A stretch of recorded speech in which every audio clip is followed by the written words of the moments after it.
Hey, the Faniac is back with another video after all this time. And I want to give my critique on Doctor Strange in the Multiverse of Madness. I know, I'm probably really late to the party, it's been a while, but in my opinion, it's good. I saw it recently, I saw it I think maybe 2 weeks ago. I said with it, I heard what other people say. Now it's time for me to give my take. And I'm just going to give a brief run through of the movie, and I will praise the good parts about this movie. First off, I really do appreciate that it doesn't feel like another MCU movie that just happened to have a director like Sam Raimi did this, like with Thor, the first one, it had Kenneth Branagh direct that, and then later Taika Waititi injected more of his stuff, but it still felt like an MCU just with Taika Waititi stuff in it for the last Thor movie.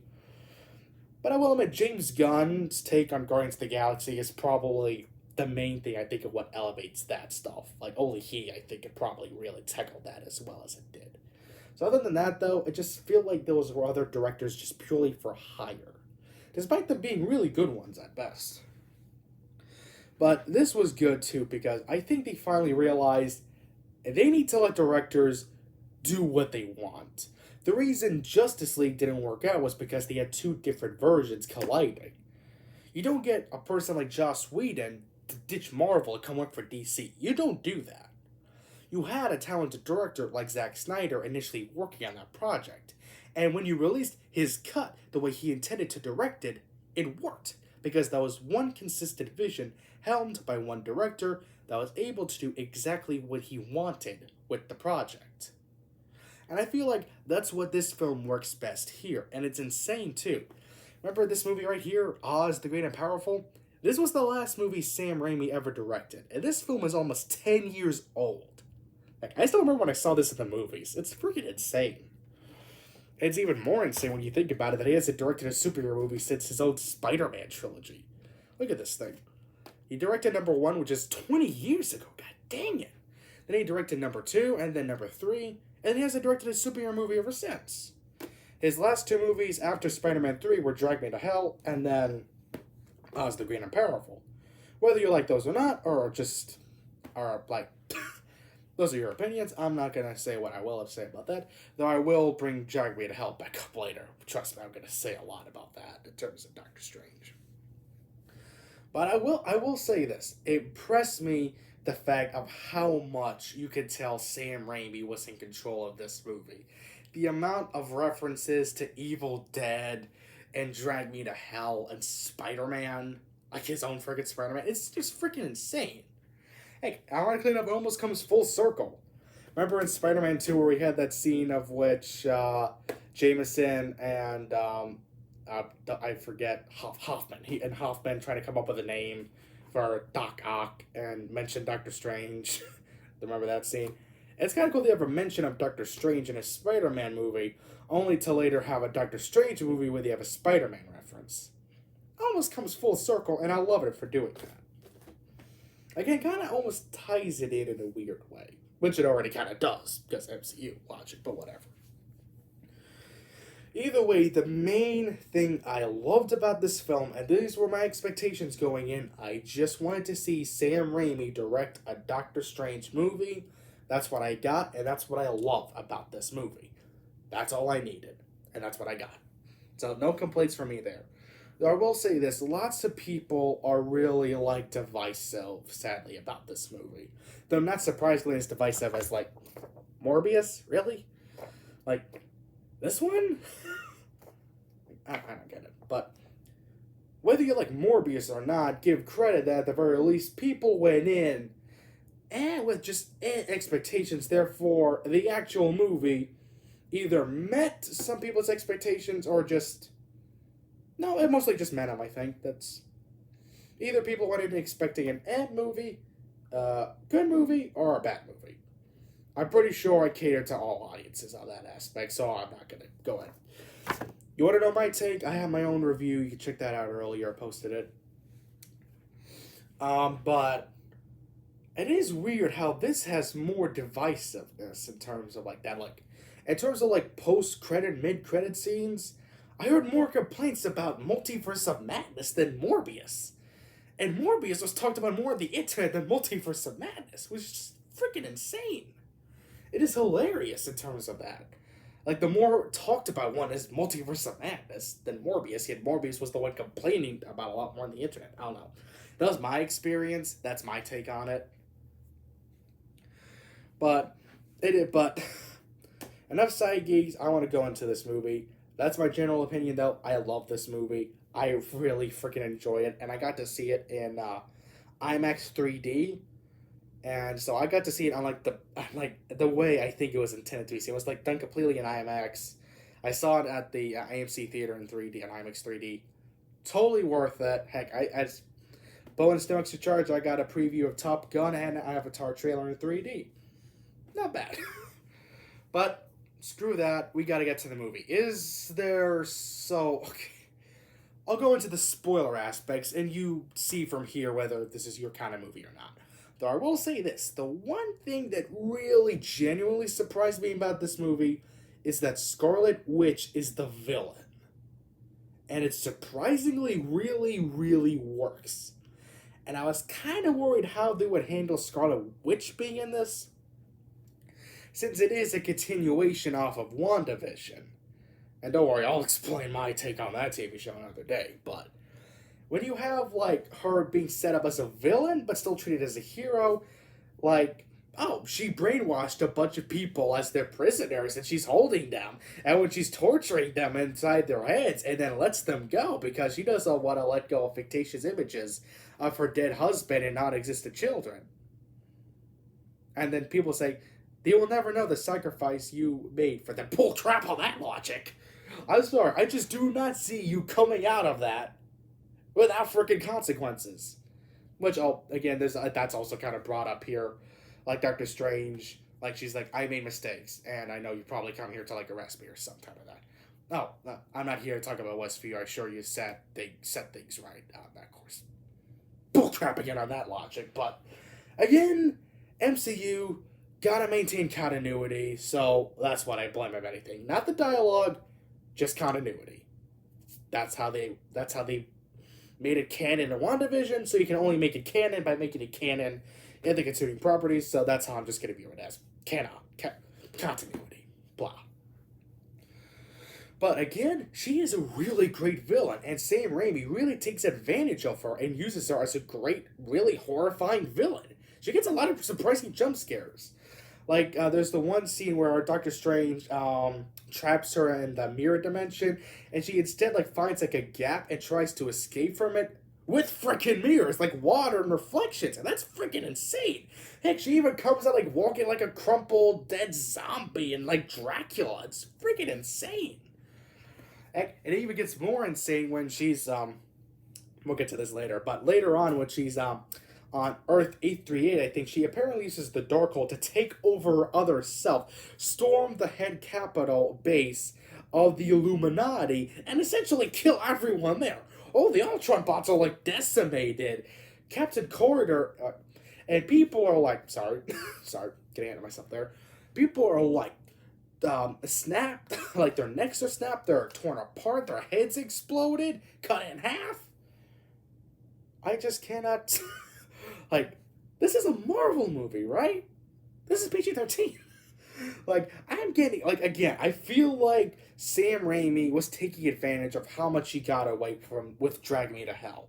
Because Drag Me to Hell, I swear, I thought that was rated R, and I felt like it could have been, but surprisingly it wasn't. It was still PG-13, and he got a lot away with that movie. And I feel like he's doing the same thing with this. So, I will say this. Thank you, Disney Marvel, and thank you, Sam Raimi, for making Scarlet Witch the villain. And more importantly, making her a really compelling one in this one. And then we get America Chavez, who is the main MacGuffin, as she can actually manifest her own energy to teleport between dimensions. And there's this even really cooler scene where Scarlet Witch has a corner and she opens the portal, and Doctor Strange actually pushes her down with her and essentially, like, you know, holds clinking her to her as they, like, crack through and fall through all the other dimensions. It's friggin' insane. I think there's, like, a clip online somewhere. You'll search it up if you see it, like, portal, travel, dimension, whatever. But either way, it was a freaking trippy moment, and I freaking loved it for that. And then there's also, more importantly, the Bruce Campbell cameo, as we do get Bruce Campbell having an extended cameo in this movie. I freaking love that. I'll touch more on that later.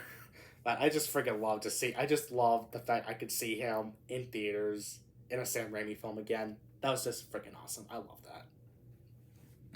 And then we get to the main topic that most people really don't like about this movie because it was built up so much. The Illuminati. Going in, I knew practically nothing about the Illuminati. I mean, I know the real life Illuminati from like Da Vinci Code and the actual theory. But Marvel's Illuminati, I will admit, I know nothing. Though granted, I at least do know a bit about Clea, who is, spoiler alert, is seen later, but I'll go into that later. But at least, I knew her, at least. But the Illuminati, going in, I knew nothing. So I don't know if that maybe that helps with why I wasn't really that underwhelmed. But I will admit the possibilities as to who could be on the team in terms of the Illuminati did have me intrigued. And I will admit, seeing like Captain Carter and like Professor X teased in the trailers, I know they were instantly going to be in this movie, like absolutely. Either way. And trust me, I was freaking excited just with the possibilities of who could be on this team. The real disappointment, I will say, is that they teased Superior Iron Man could be on the team. Which sadly they don't. And I really do feel disappointed on that.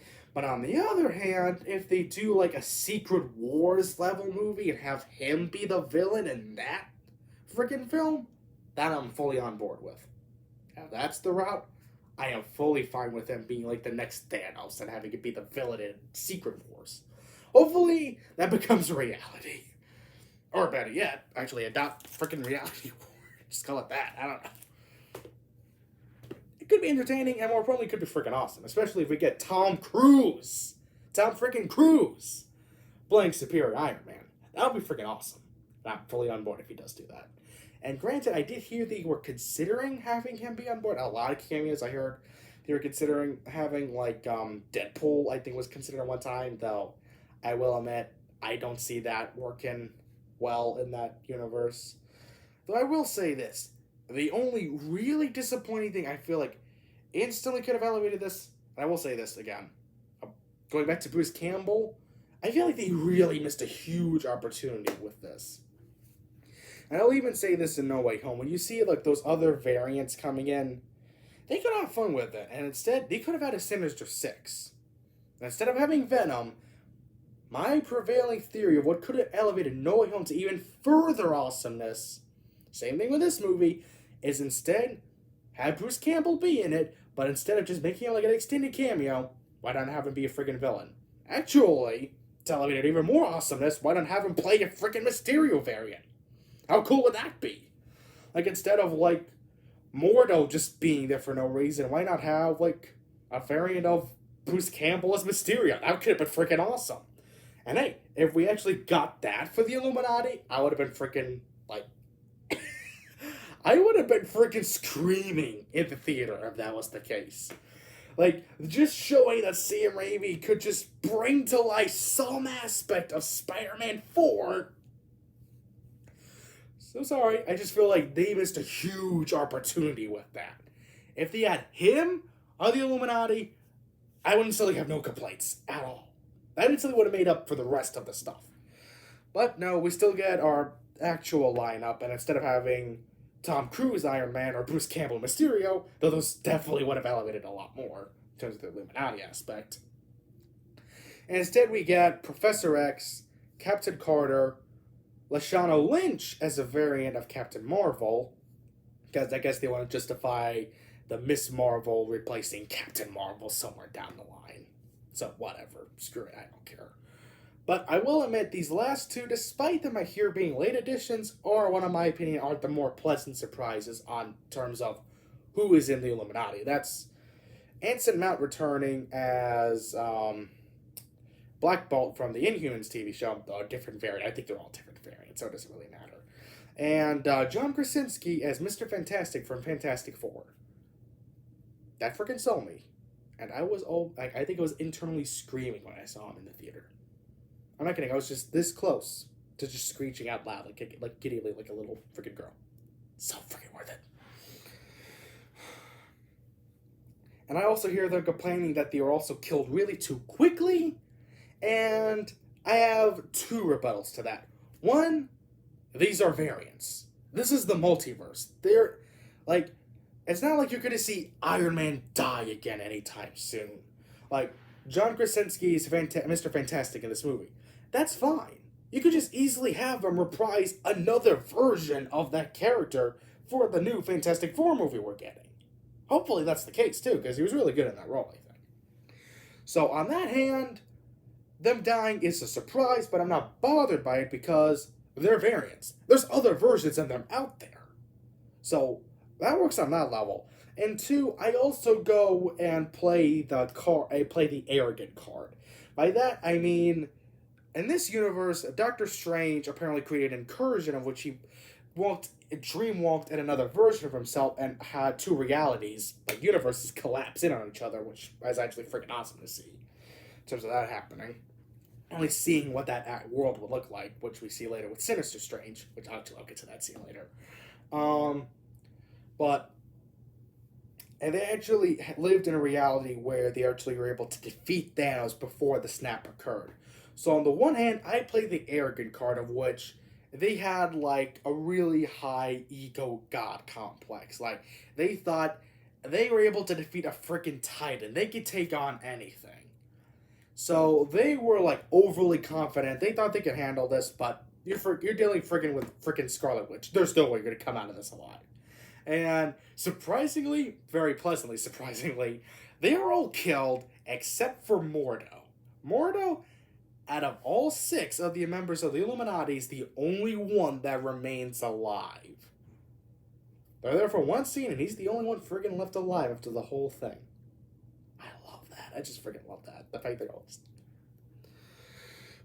But that's my interpretation of it. That's how I see it. Whether you see it like that or not, your opinion, but that's just mine. And then we later on have Doctor Strange, because he was originally trapped there with America Chavez as he was on trial from the Illuminati, because, again, their version of Doctor Strange created an incursion, and they think all Doctor Strangers are like in this, which actually ties back to a really cool thing I think is really interesting about this movie. But essentially, he travels to another dimension and meets a more darker version of himself that was corrupted by this really cool book. Again, a really nice nod to Evil Dead again. The Darkhold, which essentially is a book that corrupts your mind. And I love there's a scene later where Doctor Strange literally uses it to also dreamwalk, but instead walk in a dead body of another version of himself that was like also seen in the beginning of the movie that just ended up dead. And now he uses that body, which is still stuck in his own dimension because he's trapped in another one, to use that to go fight Scarlet Witch. Like, using an evil book to rise, like, dead beings back to life. I'm sorry, that's just pure Evil Dead right there. I love that. Like, Evil Dead for kids. Gotta love Sam Raimi for doing that.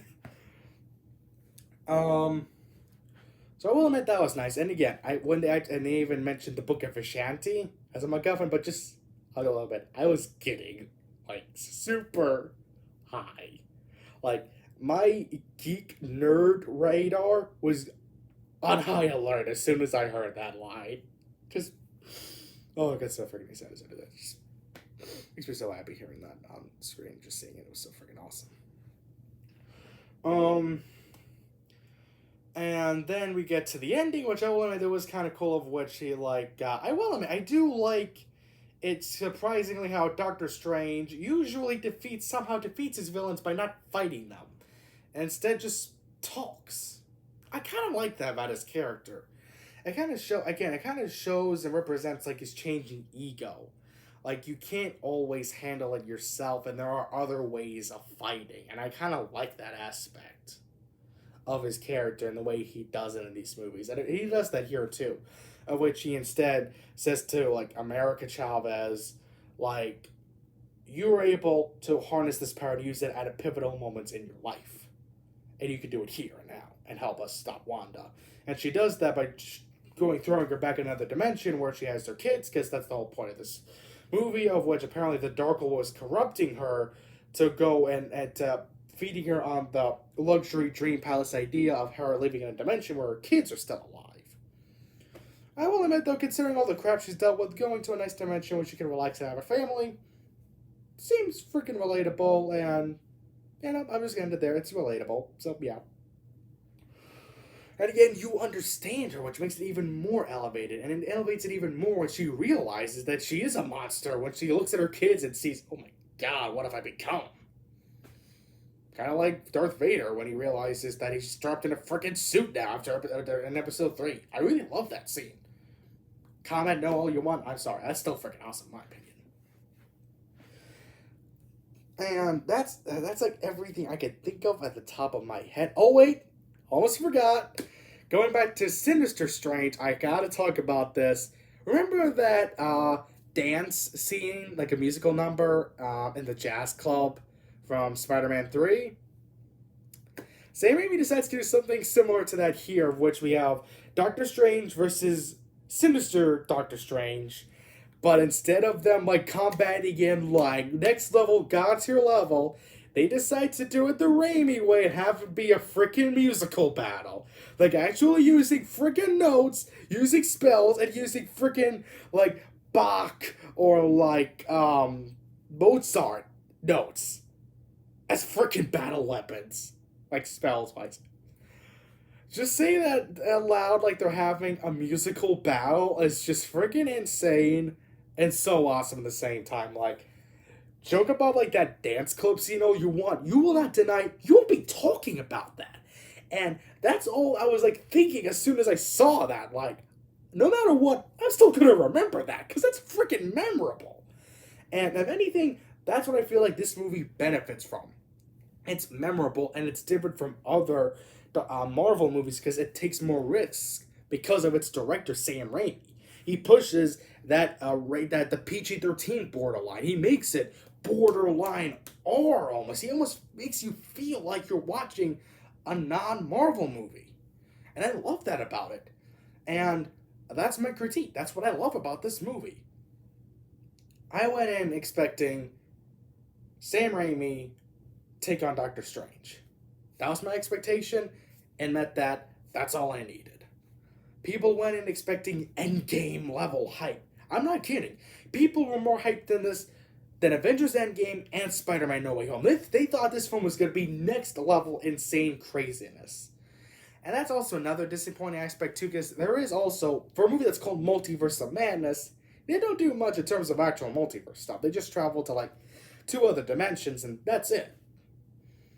And I did hear it was supposed to be, like, rapid fire, going from one dimension to another. I don't know, maybe it's in that, like, director's cut somewhere out there. If that's the case, then please release that cut. I freaking want to see it. But the movie as is, it's still good. I still love it. That's all I needed. And for my take, I'm going to give this movie 5 out of 5 lightsabers. I really enjoyed watching this movie. And seeing it on an IMAX screen really, like, was just insane, and I loved it for that.